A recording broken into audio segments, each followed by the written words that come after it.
विश्वनाथ भगवान की जय। महाकालेश्वर भगवान की जय। ओंकारेश्वर भगवान की जय। कुबेरेश्वर महादेव की जय। हर हर महादेव, हर हर महादेव, हर हर महादेव हर। काशी विश्वनाथ ओगरदानी त्रिकालदर्शी कैलाशी अविनाशी भगवान शिव, जिनकी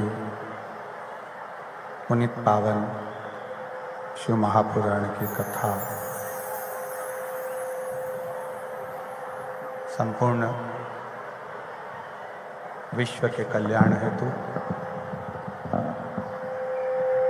बाबा देवादिदेव महादेव की कृपा से, उनकी करुणा, उनकी उदारता से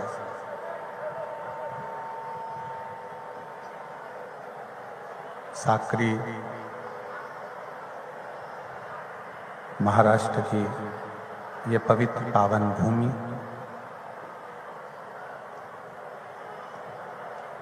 जिस धरा पर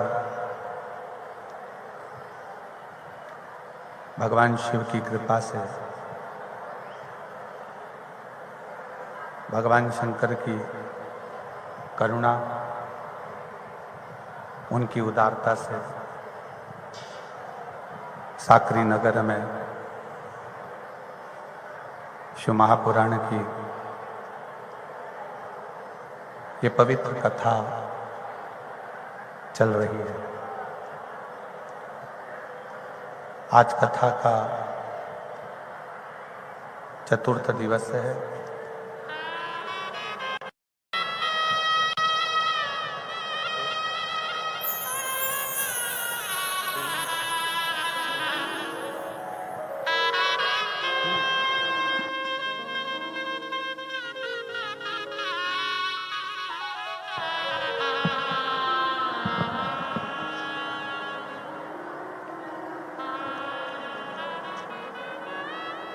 भगवान शिव की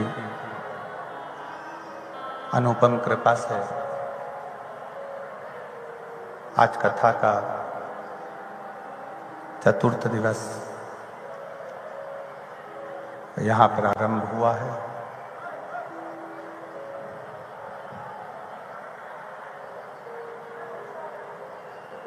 शिव करुणा सागर, उनकी दया, उनकी उदारता,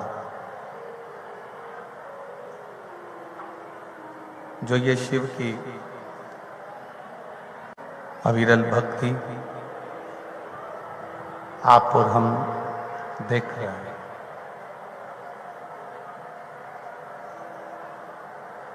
साकरी वालों के कोई पुण्य प्रबल हुए होंगे। दुनिया के लोग त्रिवेणी के प्रयागराज में डुबकी लगाने जा रहे हैं और आज महाराष्ट्र वालों के लिए बाबा ने त्रिवेणी यहीं लाकर खड़ी कर दी है।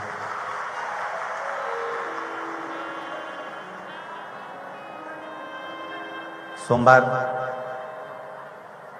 प्रदोष और शिवरात्रि, इन तीनों का समागम आज हो रहा है।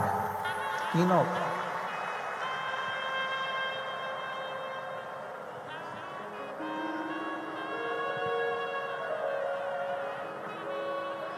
आप लोगों ने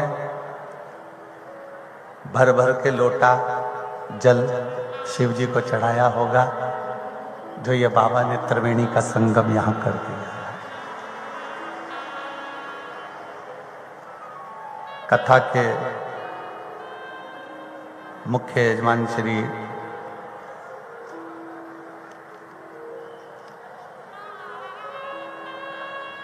बंटी भाई, श्री शशिकांत जी श्रीवास्तव जी मुख्य यजमान के रूप में आप विराजमान हैं। हम गावित जी, श्री जितेंद्र सुभाष पाटिल जी, श्री दिगंबर राजा राम पाटिल जी, डॉक्टर दिलीप चौरड़िया जी, श्री सुमित ज्ञानेश्वर नागरे जी, श्री प्रमोद भटुयवले जी, श्री राहुल अरविंद भोसले जी, श्री वैभव विजय गुप्ता जी, श्री पंकज मराठे जी, श्री अजय सोनवड़े जी, श्री गोविंद मिरेकर जी। एक बार जोरदार ताली बजाकर इन सभी के लिए साधुवाद, जिन्होंने शिव महापुराण कथा का यजमान पद ग्रहण किया है। कथा मंडप में विराजमान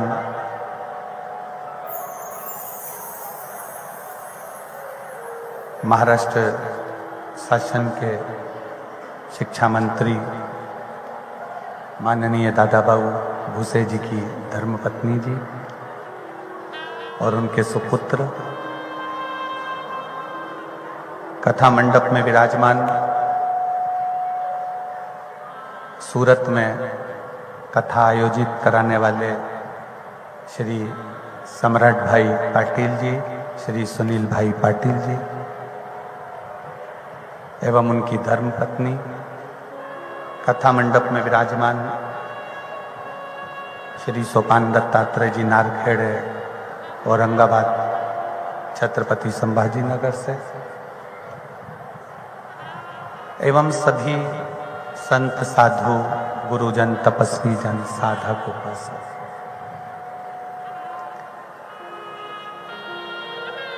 आपकी पुण्याई, आपका परिश्रम शिव के करीब आपको लेकर गया।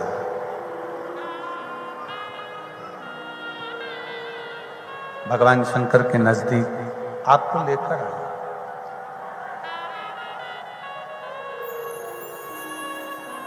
आज कोई फॉल्ट होने के कारण एलईडियां, टीवी, जो पंडाल में एलईडी लगी हैं वो नहीं चल रही हैं, पर आप जहां पर भी बैठकर कथा का रस तत्व ग्रहण करेंगे, मेरा उघड़दानी, मेरा शंभु, मेरा त्रिकालदर्शी, कैलाशी, अविनाशी आपकी मन की मुराद पूर्ण जरूर करेगा, ये विश्वास है मेरे मन। और मैंने तेरे ही भरोसे बाबा, तेरे ही भरोसे हवा विच उड़ती जावांगी बाबा, डोर हथों छड़ी ना मैं कटी जावांगी। भोले मैं तेरी पतंग, शंभु मैं तेरी पतंग, हवा विच उड़ती जावांगी बाबा, डोर हथों छड़ी ना मैं कटी जावांगी। भोले मैं तेरी पतंग, शंभु मैं तेरी पतंग। कहीं शिव की उदारता है, शंकर की करुणा है, शिव की कृपा है, उनकी दया, उनकी करुणा है, जो ये पवित्र पावन शिव महापुराण की कथा श्रवण करने का सौभाग्य आपको और हमको प्राप्त हुआ है। प्रेशर बढ़ाओ। शंभु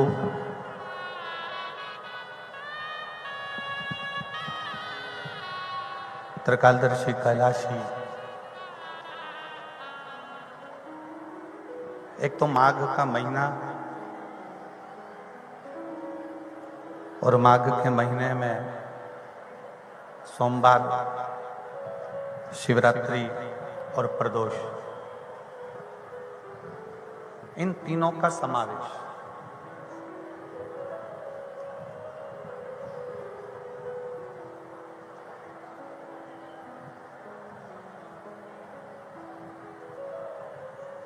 चौथे नंबर पर है शिव महापुराण की कथा।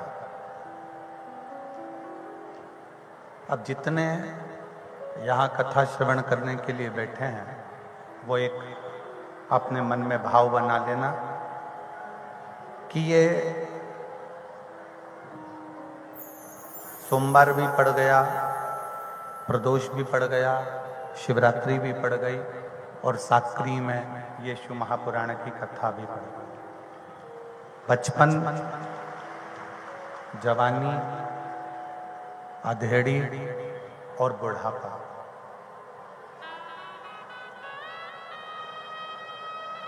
इन चारों अवस्था को संवारने के लिए, इन चारों अवस्था को सुधारने के लिए ये शिव महापुराण की कथा साक्री में हो रही है।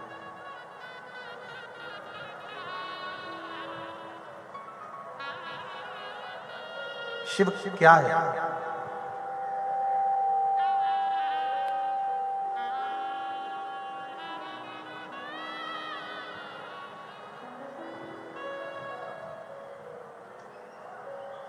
एक गुरु से एक चेले ने पूछा कि एक छोटा सा बीज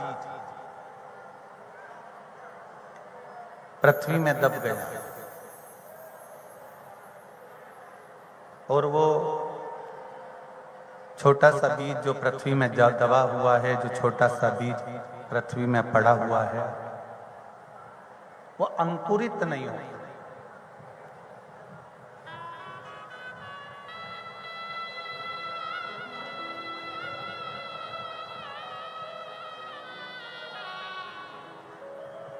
पृथ्वी कठोर हो गई है।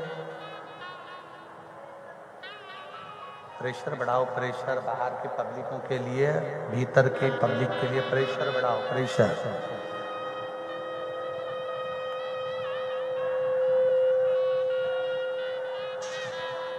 एक बीज पृथ्वी में गिर गया है, पृथ्वी कठोर हो गई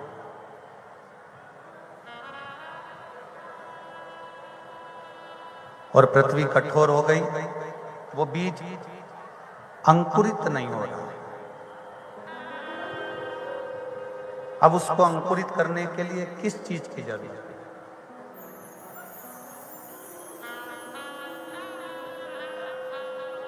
आप सब भी खेती करते हो, फसल लेते हो, पीक लेते हो, आपको भी अंदाजा होगा, आपको भी मालूम होगा कि जो बीज पृथ्वी में दब गया है, पृथ्वी अगर कड़क हो गई है, पृथ्वी अगर कड़ली हो गई है, तो उसको अंकुरित कैसे करें?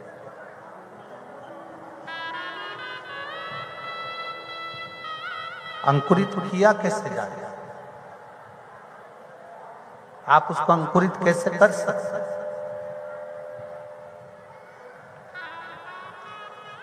तो एक शिष्य ने गुरुजी से कहा कि बीज पृथ्वी में दब गया है, पृथ्वी बंजर हो गई है, थोड़ी सी कड़ली हो गई है, वो कड़क हो गई है और वो बीज अंकुरित हो ही नहीं रहा है, उसमें अंकुरित आ ही नहीं रहा है, तो करा क्या करा? तब गुरु ने कहा उस बीज को पृथ्वी में पड़े रहने दो।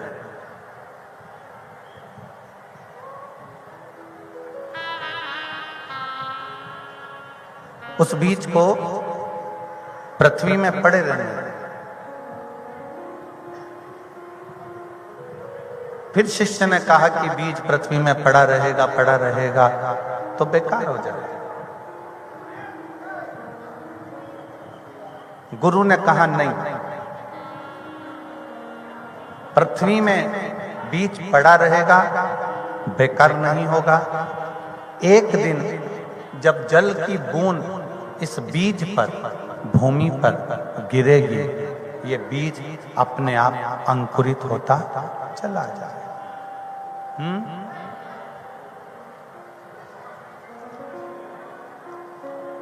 बीच की पब्लिक को आवाज नहीं आ रही है, बाहर की पब्लिक को आवाज नहीं आ रही है, कि जनता के लिए आवाज तो खोलो, बीच वाली पब्लिक के लिए।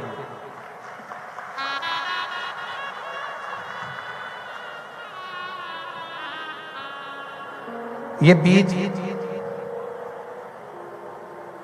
एक दिन पानी की बूंद नीचे गिरेगी और जब पानी की बूंद गिरेगी तो ये बीज अपने आप अंकुरित हो जाएगा, अपने आप अंकुरित। इसको अंकुरित करने के लिए हमें कोई बहुत प्रयास करना नहीं पड़ेगा।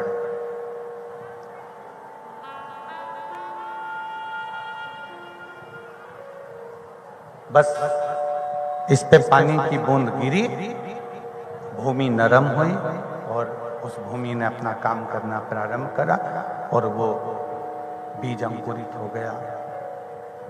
अंकुरित होते होते उस बीज ने पौधे का रूप लिया, पौधे ने फिर वृक्ष का रूप लिया, फिर वो बढ़ता बढ़ता बढ़ता बढ़ता एक बड़े वृक्ष के रूप में उत्पन्न हुआ। एक बड़े वृक्ष के रूप में वो उत्पन्न हुआ।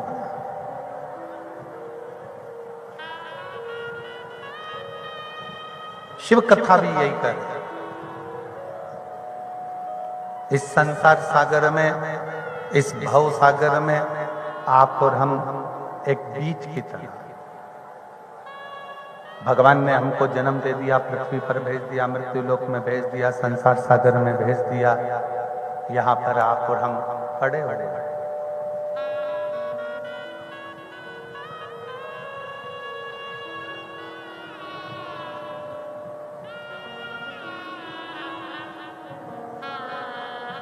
अब हमारे भी दुख कैसे कटेंगे, हमारी तकलीफें कैसे कटेंगी, हमारे कष्ट कैसे कटेंगे, हमारा दुख कैसे कटेगा? तो कहा जैसे पृथ्वी में पड़े हुए बीज पर जल की एक बूंद गिरती है और उस बीज अंकुरित हो जाता है, उसी तरह जिस दिन संसार में रहते रहते आप और हम शंकर भगवान के चरणों में जाकर शिव के चरणों की एक बूंद हमारे अंदर विश्वास की आएगी, तो हम भी संसार सागर में अंकुरित होकर वृक्ष का रूप धारण करेंगे। आप और हम भी एक बहुत बड़े वृक्ष का रूप ले लेंगे, बहुत बड़े वृक्ष का रूप, एक पौधे का रूप लेकर अंकुरित होकर सम्मुख में आ जाएंगे।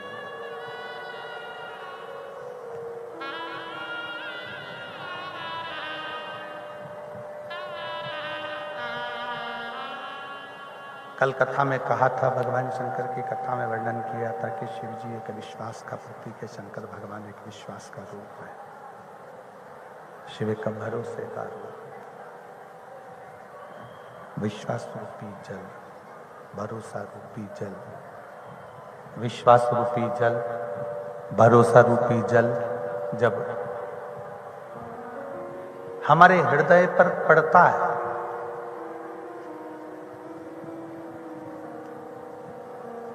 विश्वास का जल जब हमारे ऊपर पड़ता है तो ये पक्का है, हमारा विश्वास दृढ़ होते होते एक दिन अंकुरित हो जाता है।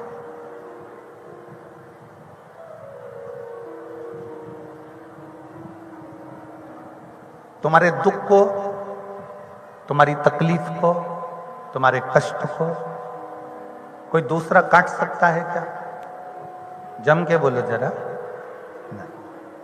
आप अपने पड़ोसी को अपना दुख कह दो, आप अपने पड़ोसी को अपनी बात कह दो, आप अपने पड़ोसी को अपने मन का भाव कह दो, क्या पड़ोसी तुम्हारे दुख को काट देगा क्या? नहीं काट सकता।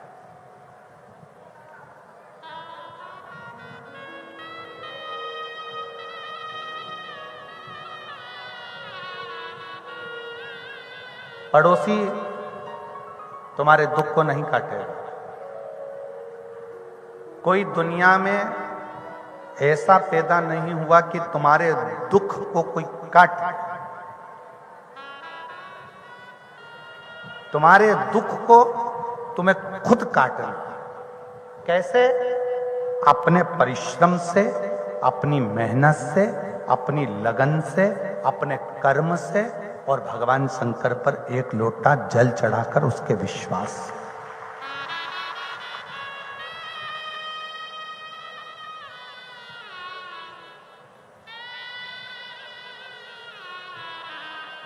एक बोरी भरकर बीज रख लो सोयाबीन का, एक बोरी भरकर बीज रख लिया गेहूं का, धान का,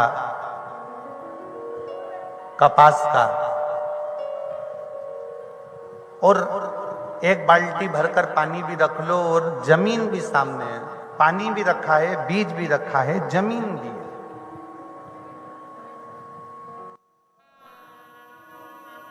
पर तुम वो बीज जमीन में डालोगे नहीं, तुम वो पानी जमीन में डालोगे नहीं, तो जरा विचार करिएगा, मन में करिएगा, क्या वो अंकुरित हो सकते हैं? क्या वो जन्म ले सकता है? क्या वो अंकुरित हो सकता है?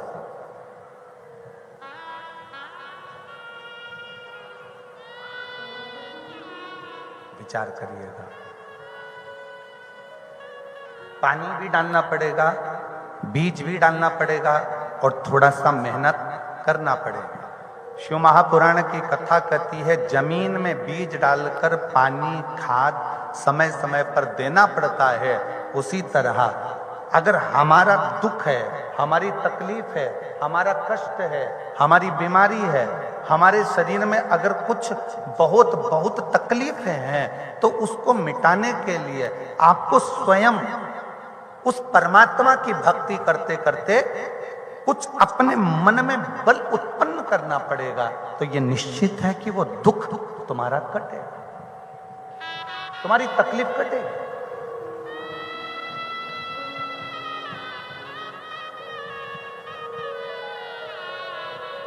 कल एक बहन जी ने एक पत्र लिखकर भेजा था, और उस पत्र को यदि हम ढूंढेंगे तो समय लगेगा।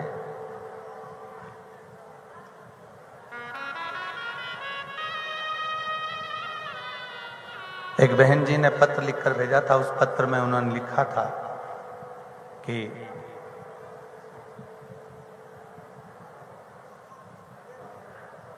सती मैया जल के क्यों भस्म हुई?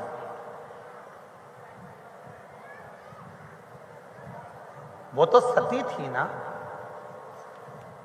वो तो जगत जननी जगदम्बा थी ना, वो तो जगत धात्री थी, वो दुर्गा थी, वो भवानी थी।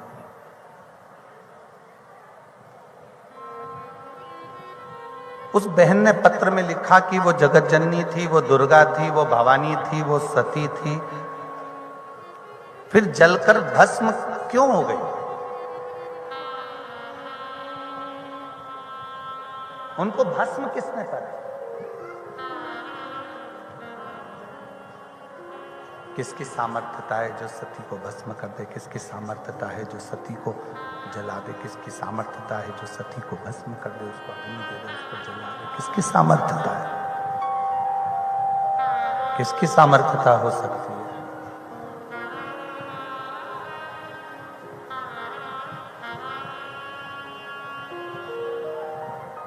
उस बहन ने जो पत्र लिखा वो पत्र बड़ा विशेष है। आज त्रिवेणी की इस कथा में आप उस पत्र का उत्तर अवश्य स्मरण करिए। जो तुमसे ईर्ष्या रखता है ना,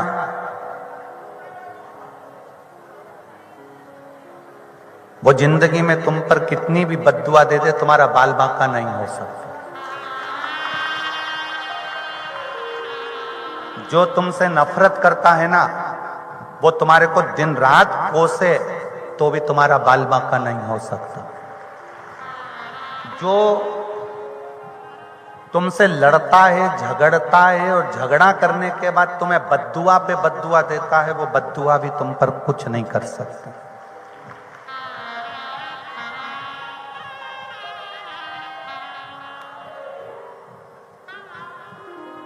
जो तुमसे जलता है, ईर्ष्या रखता है और वो बद्दुआ देगा ना, उसकी बद्दुआ काम नहीं करती।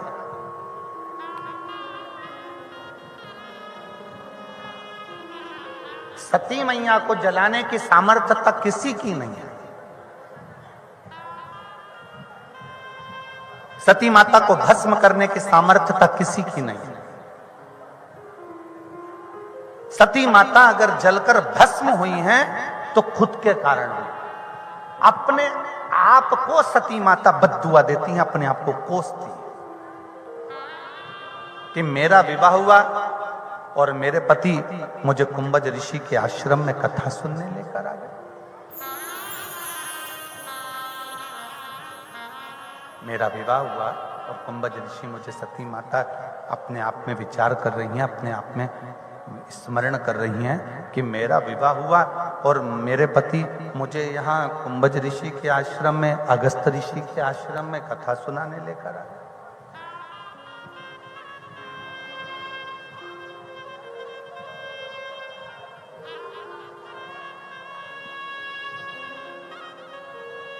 फिर निवेदन है,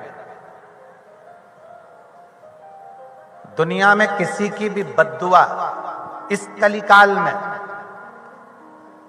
तुम्हारा बाल बांका नहीं कर सकती। केवल 2 बद्दुआ ऐसी है जो तुम्हें बर्बाद कर देती है।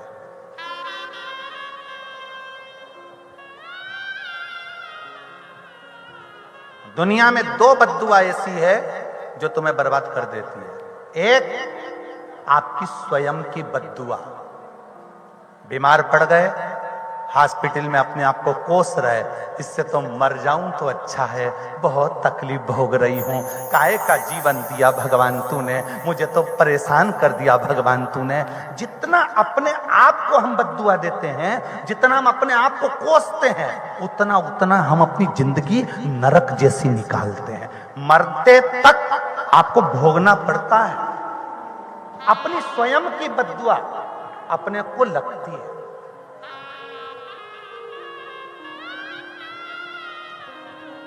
और यहां मेरे कई भाई बैठे हुए हैं, कई मेरी जीजा बैठे हैं, कई मेरी जीजियां बैठी हैं, कई बेटियां बैठी हैं, कई बेटे बैठे हैं। कोई एग्जाम में अगर आप फेल हो गए, कोई एग्जाम में आप निकल नहीं पाए, कोई परीक्षा में आप उत्तीर्ण नहीं हो पाए, कोई परीक्षा में आप रह गए, कोई परीक्षा आपकी छूट गई है, कोई बात नहीं, अपने आप को कोसिए मत, अपने आप को कोसिए मत।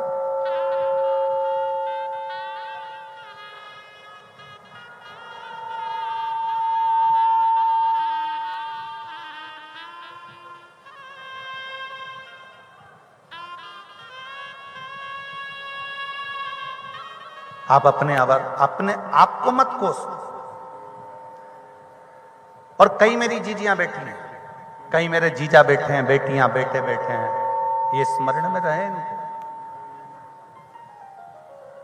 अपने स्मरण में ये लेकर आओ।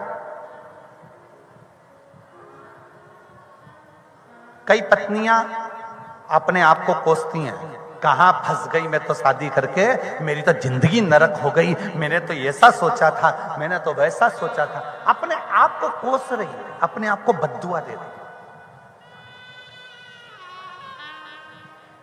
अब वो ये नहीं जानती कि इसका फल क्या होगा, वो ये नहीं पहचानती कि इसका फल क्या हो सकता है, कैसे अपने जीवन को आप नरक जैसा जी सकते हो। अपने आप को कैसा कैसा जीवन वो जिएगी, उसको नहीं मालूम।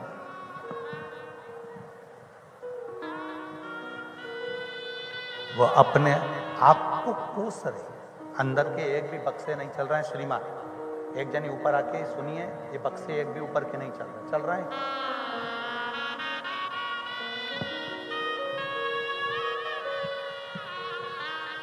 अपने आप को कोस रही, अपने आप।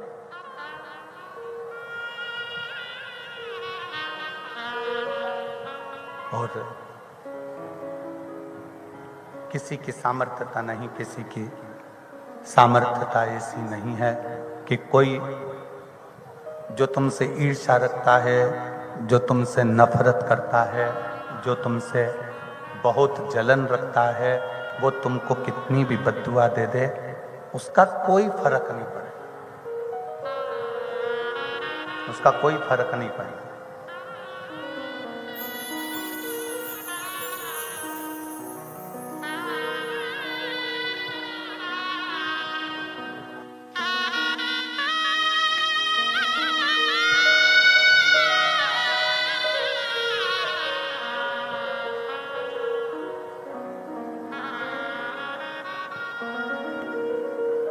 एक बालक जो कई किलोमीटर दूर से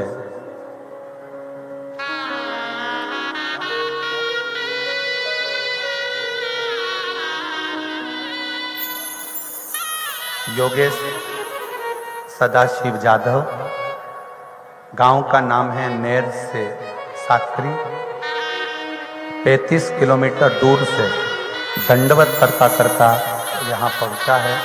एक बार जोरदार ताली बजाकर इस बालक का साधुवाद करिए। जिसकी कामना थी वो कामना बाबा ने पूरी करी, तो दंडवत कर।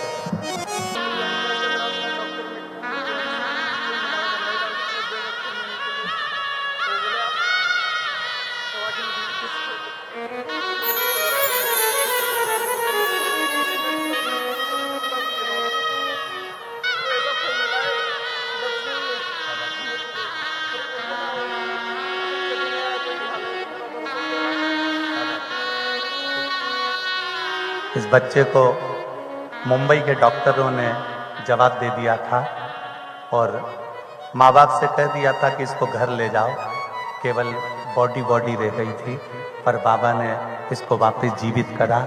इसलिए 35 किलोमीटर से दंडवत करता करता यहाँ पहुँचा।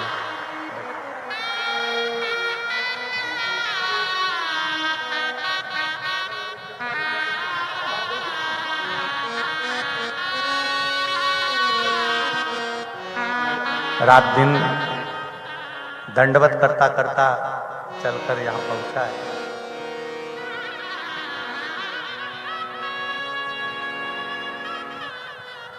कल इसका एक वीडियो बच्चे का सामने आया था, जिस समय पर ये दंडवत करते करते बीमार भी पड़ गया था। तो आशीष हमको बताए कि गुरुजी एक बालक आ रहा है, परंतु वो बीमार पड़ गया और ऐसे सूने रास्ते में बीमार पड़ा है, वहाँ डॉक्टर की व्यवस्था नहीं है। हम आशीष को बोले बाबा पर भरोसा कर कर निकला है तो बाबा डॉक्टर बनकर भी जाएगा। विश्वास। फिर सूचना मिली कि आधे घंटे बाद डॉक्टर की कोई गाड़ी वहाँ से जा रही थी। उसने इस बच्चे को देखा तो रोका, उसका फर्स्ट एड किट पूरा साथ में था, इसका इलाज करा और बच्चा फिर वापस दंडवत करते रहे। शिव कृपा। बोल बम का नारा है और तेरा ही दिया मैंने खाया पिया तेरा शुक्रिया है, तेरा शुक्रिया है, मुझे भोले बाबा ने बहुत दे दिया है। तेरा शुक्रिया है, तेरा शुक्रिया है। ये जायदाद दी है, औलाद दी है, ये जायदाद दी है, औलाद दी है। मुसीबत में हर वक्त इमदाद दी है, मुसीबत में हर वक्त इमदाद दी है। तेरा ही दिया मैंने खाया पिया है, तेरा शुक्रिया है, तेरा शुक्रिया है। मुझे भोले बाबा ने बहुत दे दिया है। तेरा शुक्रिया है, तेरा शुक्रिया है। किसी दूसरे की बद्दुआ आपको लगे ना लगे, पर दो बद्दुआ, एक अपनी खुद की। कोई बीमारी हो गई, कोई रोग आ गया, घर में कोई तकलीफ आ गई, कोई कष्ट आ गया, कोई एग्जाम नहीं पास हो पाए, कोई परीक्षा नहीं निकल पाए, अपने आप को कभी मत कोसो। आज सोमवार प्रदोष शिवरात्रि की कथा को दिल में बिठाना कि अब तक तो हमने अनायास में अपने आप को कोस लिया, पर आज से मैं संकल्प लेता हूं कि आज के बाद अपने आप को कभी नहीं कोसूंगी, अपने आप में प्रबलता धारण करूं।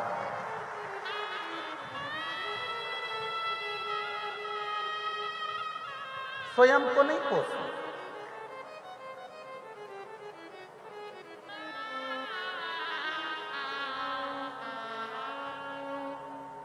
कई लोग दिन में मेरे तो भाग ही फूटे हैं, मेरे तो यही भाग्य हो गए, मेरे तो ऐसी किस्मत हो गई, मेरी तो वैसी किस्मत हो गई।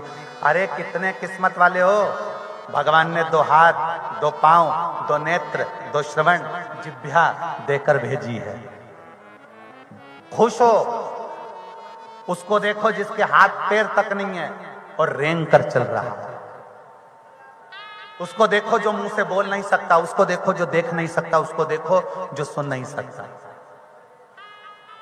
अपने आप में प्रसन्नता धारण करो।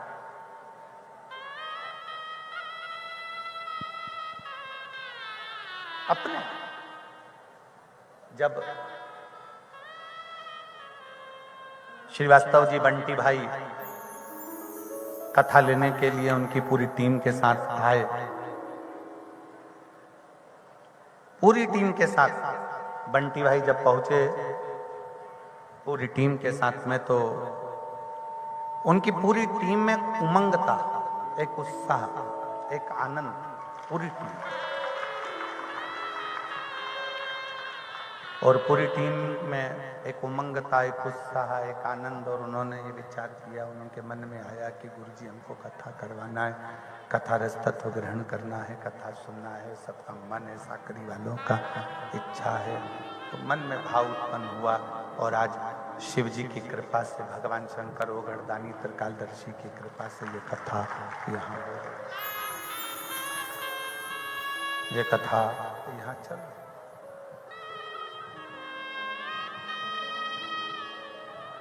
स्वयं को कमजोर कभी मत मानो, स्वयं को मानो तो प्रबल मानो, प्रखर मानो, कमजोर मत मानो स्वयं को। अपने आप को मजबूत समझिए, अपने आप को प्रबल समझिए।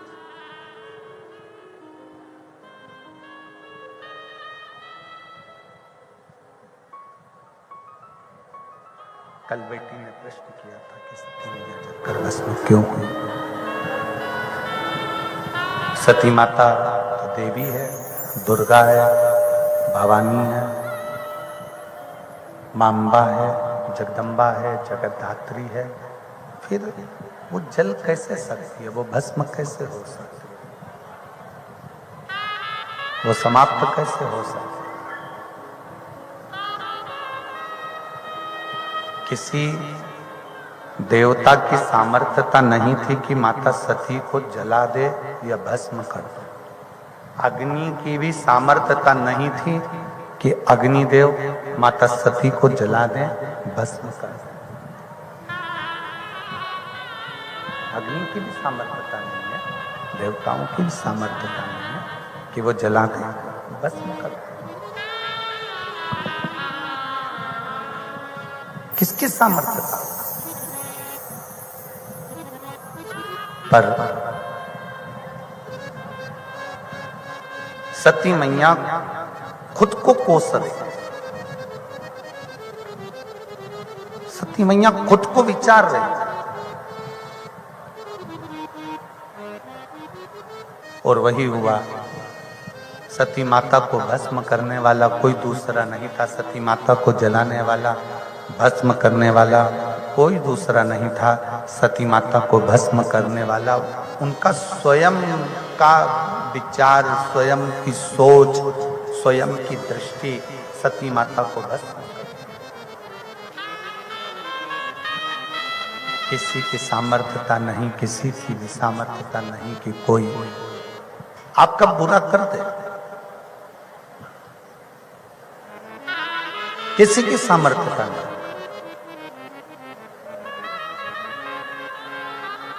एक है आपका बुरा करने वाला, आपका स्वयं की बद्दुआ, स्वयं का कोस। और दूसरे नंबर पर है दुनिया में किसी की बद्दुआ उतनी नहीं लगती, एक खुद की दूसरी है अपने बुजुर्ग माँ बाप की, अपने बूढ़े माता पिता। क्यों? क्योंकि जो तुमसे बहुत प्रेम करे, जो तुमको बहुत चाहे, जो तुमसे बहुत स्नेह करे, बहुत प्रेम करे, बहुत तुम्हारे लिए दिन रात जो एक कर देते हैं, दिन रात तुम्हारे लिए ही सोचते हैं, तुम्हारे लिए ही विचार करते हैं, तुम्हारे लिए ही जीते हैं, तुम्हारे लिए ही सर्वस्व एकत्रित करते हैं, उनका दिल कभी ना, कभी एक माता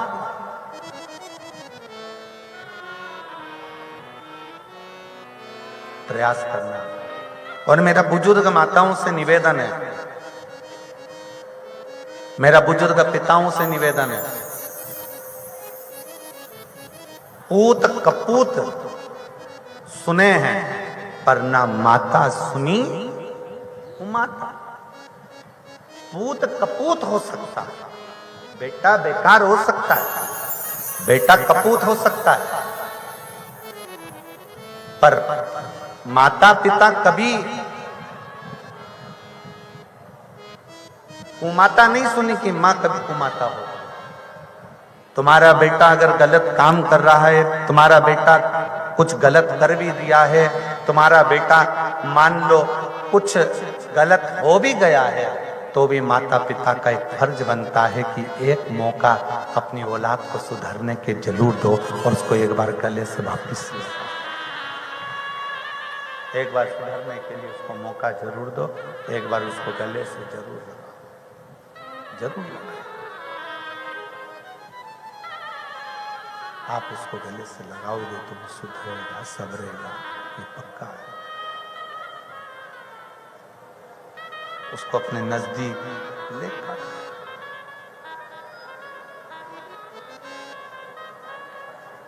एक बहन ने कहा कि हमारी पड़ोसन हमको दिन रात गालियां देती है, ताने देती है, झगड़ा करती है, दिन भर कोसती रहती है, उसकी बद्दुआ तो हमको नहीं लगेगी। फिर निवेदन है, कंपटीशन में, ईर्ष्या में, विवाद में, जलन में अगर कोई तुमको बद्दुआ भी दे रहा है तो वो बद्दुआ तुम्हें कभी नहीं लग सकती है, कभी नहीं लगेगी। बल्कि जो तुमको बद्दुआ दे रहा है वो उल्टा त्राण भोगता है।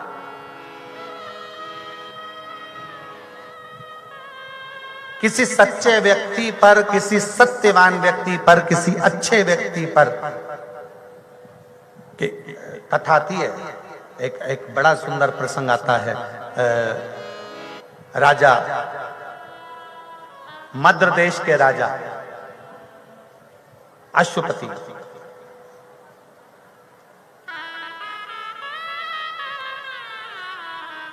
और मद्र देश के राजा अश्वपति जिनके घर में संतान नहीं था, और अश्वपति केवल मां भवानी दुर्गा की आराधना करते थे, केवल देवी की आराधना। अब दुनिया के लोग ये तो जानते नहीं है कि देवी की आराधना करोगे तो भी शिव की आराधना है, और शिव की आराधना करोगे तो भी देवी की आराधना, शंकर की आराधना करोगे तो भी राम की आराधना है, और राम की आराधना करोगे तो भी शिव की आराधना है, शंकर की आराधना करोगे तो भी कृष्ण की आराधना, और कृष्ण की आराधना करोगे तो भी शंकर की आराधना, दत्त की आराधना करोगे तो भी शिव की आराधना, और शिव की आराधना करोगे तो भी दत्त की आराधना, हरि विठ्ठल की आराधना करोगे तो भी शिव की आराधना, और शिव की आराधना करोगे तो भी हरि विठ्ठल की आराधना। विठ्ठल में शिव है और शिव में ही विठ्ठल है।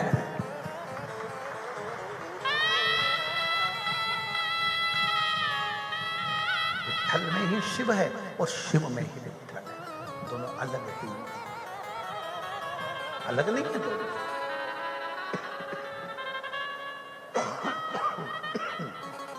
दोनों एक, दोनों में कोई भेद नहीं,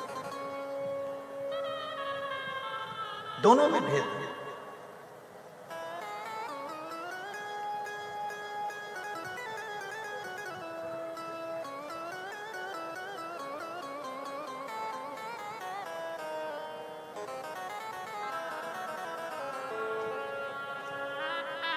जब आप राम राम मुख से जपते हो, तुम्हारे राम राम जपने से सबसे ज्यादा प्रसन्न कौन होते हैं? राम राम जपने से सबसे ज्यादा प्रसन्न कौन होते हैं? उत्तर दो जल्दी से। कौन प्रसन्न होते हैं? तुम्हारे राम राम जपने से सबसे ज्यादा प्रसन्न होते हैं हनुमान जी। हनुमान जी कौन है? शंकर सुमन केसरी नंदन। हनुमान कौन?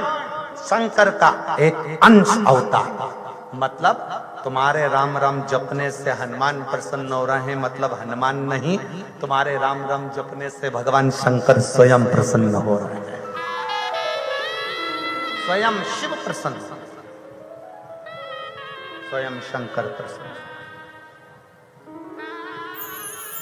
और तुम्हारे शिव शिव जपने से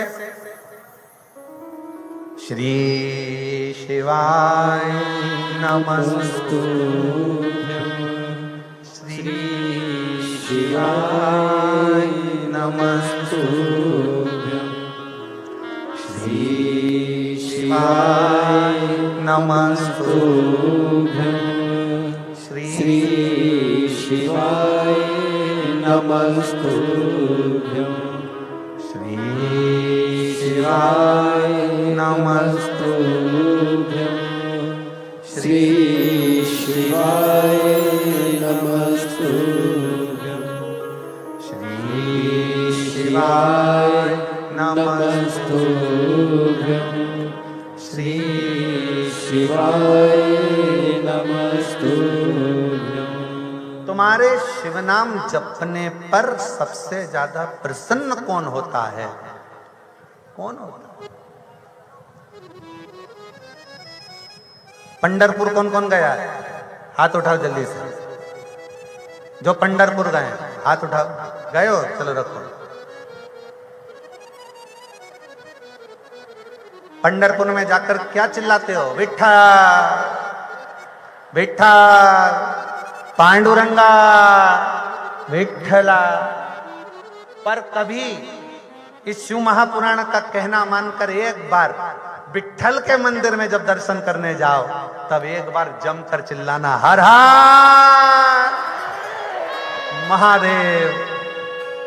अभी तक विठ्ठल चिल्लाए थे, एक बार विठ्ठल बोलते बोलते साथ में हर हर महादेव चिल्ला कर देखना। विठ्ठल जैसे शंकर जी को अपने सिर पर बिठाकर अंदर लेकर आए थे, तुमको भी लेकर अंदर आएंगे निश्चित। आज सोमवार, प्रदोष, शिवरात्रि महीने की, प्रेम से बाबा से अपने दिल की बात कहो। जहाँ जगह मिले वहाँ बैठकर बाबा को अपने मन के भाव प्रस्तुत करिए। बाबा को विनय निवेदन करिए, दिल से कहो, प्रार्थना। जहाँ भी जगह मिले वहाँ बैठकर प्रार्थना करिए। कार्यकर्ताओं से भी निवेदन है, ये मौका बार बार नहीं मिलेगा। आज ऐसा संजोग माघ के महीने में मिला है कि सोमवार, प्रदोष और शिवरात्रि, और वो भी शिव महापुराण की कथा, सारे स्नान का फल आज ही प्राप्त हो जाए। दिल से बाबा से प्रार्थना करिए, दिल से निवेदन। सब साथ में बोलिएगा, साथ में बाबा से प्रार्थना करिए।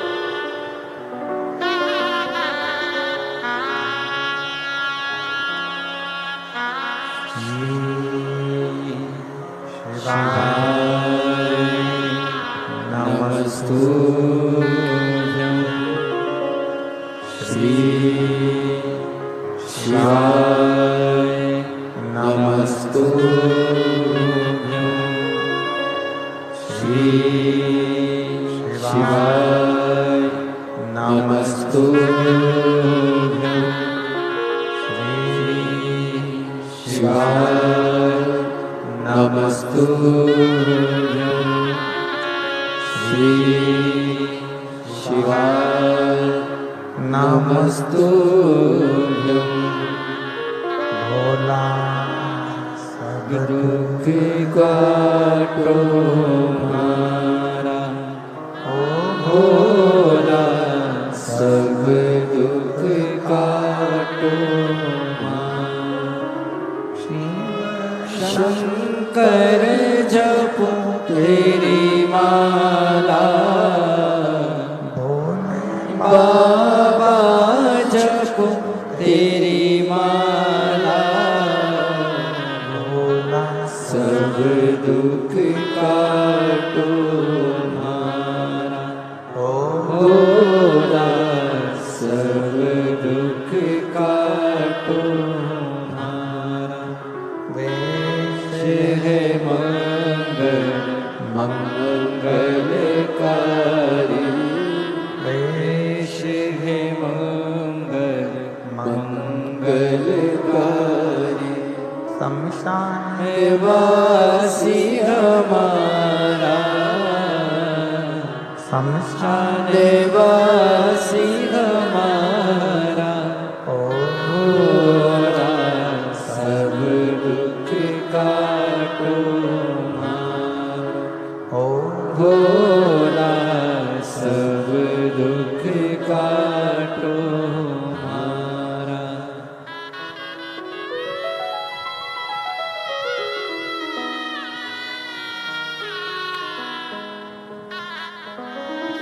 राम राम कहने से शिव प्रसन्न होते हैं और शिव शिव का नाम जपने से स्वयं मेरे हरि विठ्ठल नारायण प्रसन्न होते हैं।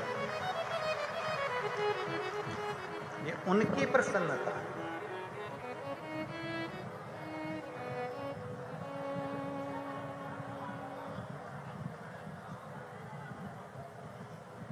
किसी की सामर्थ्यता नहीं है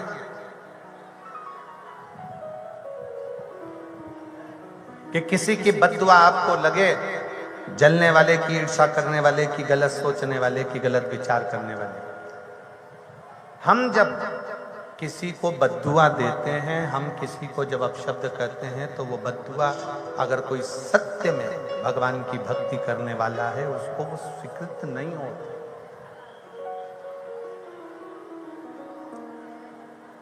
मद्र देश में एक अश्वपति नाम के एक राजा रहते हैं।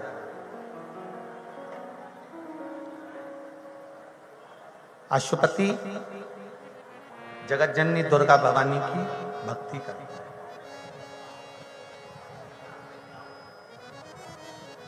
मां जगदम्बा की भक्ति, मां आद्यशक्ति, मां दुर्गा की भक्ति।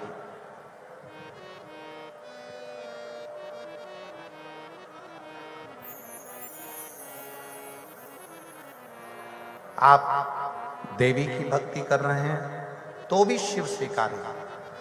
एक बात हमने सूरत की कथा में कही थी और सिरपुर की कथा में कही थी।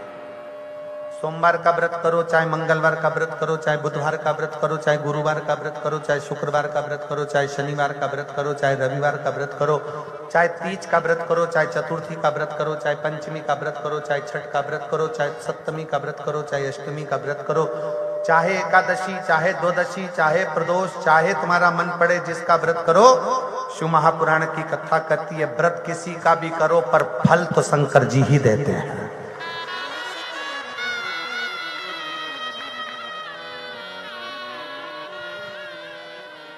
व्रत किसी भी देवता का करो पर फल देने का निर्णय शिव को ही करना पड़ेगा।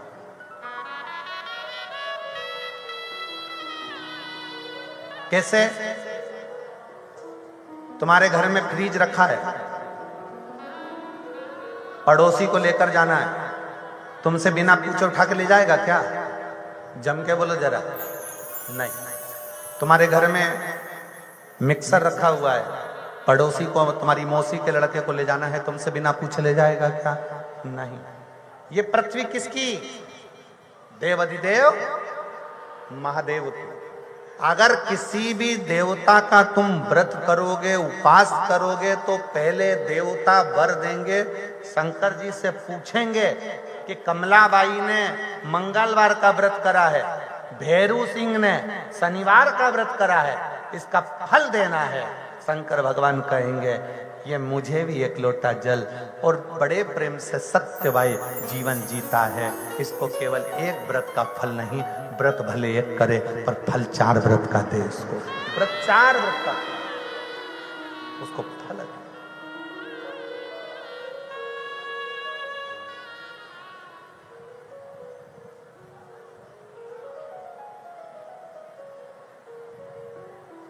किसी को भी जब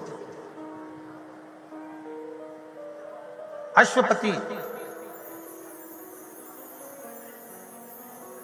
मद्र देश का राजा अश्वपति देवी की आराधना करते हैं, वर मांगते हैं मां जगत जननी के लिए, रोज मंदिर जाते हैं, रोज आराधना करते हैं, रोज तपस्या करते हैं, रोज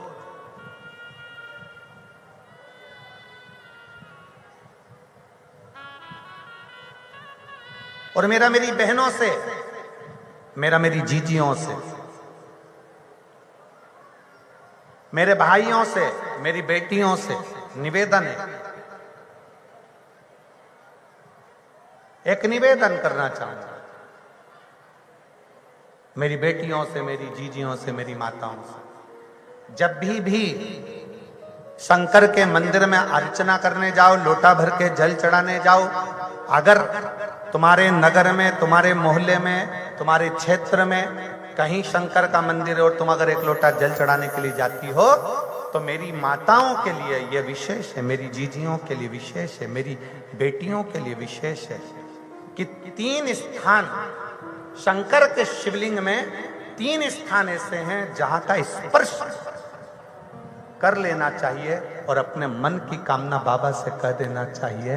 तो कहते हैं वो नारी को जिंदगी में कभी दुख नहीं झेलना पड़ता है।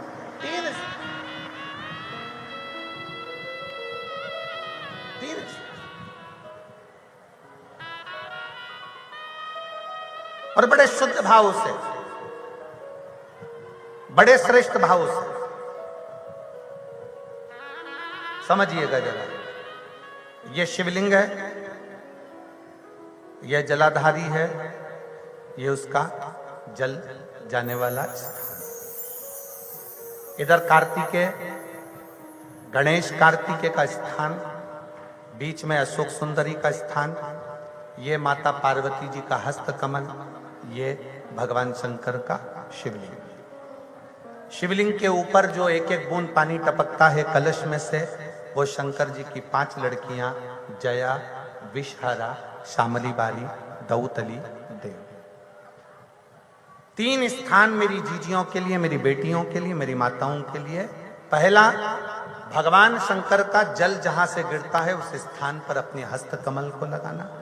दूसरा, जो माता का कटी भाग, माता का हाथ, जो माता का सुंदर हस्त कमल है, उस हस्त कमल पर स्पर्श करना।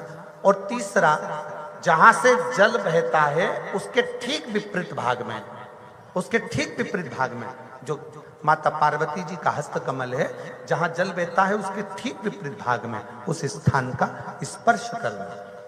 अगर ये 3 स्थान ऐसे हैं, आप माता के, आप शिव जी के मंदिर में जा रहे हैं, भगवान शंकर के मंदिर में जाकर जल चढ़ा रहे हैं, शिव की अर्चना कर रहे हैं, तो 3 स्थान पर मात्र स्पर्श मात्र कर लेने पर, अपनी कामना कह देने पर स्त्री को कभी जिंदगी में दुख नहीं झेलना पड़ता। और कितना भी, फिर एक प्रैक्टिकल, फिर एक प्रयास करो।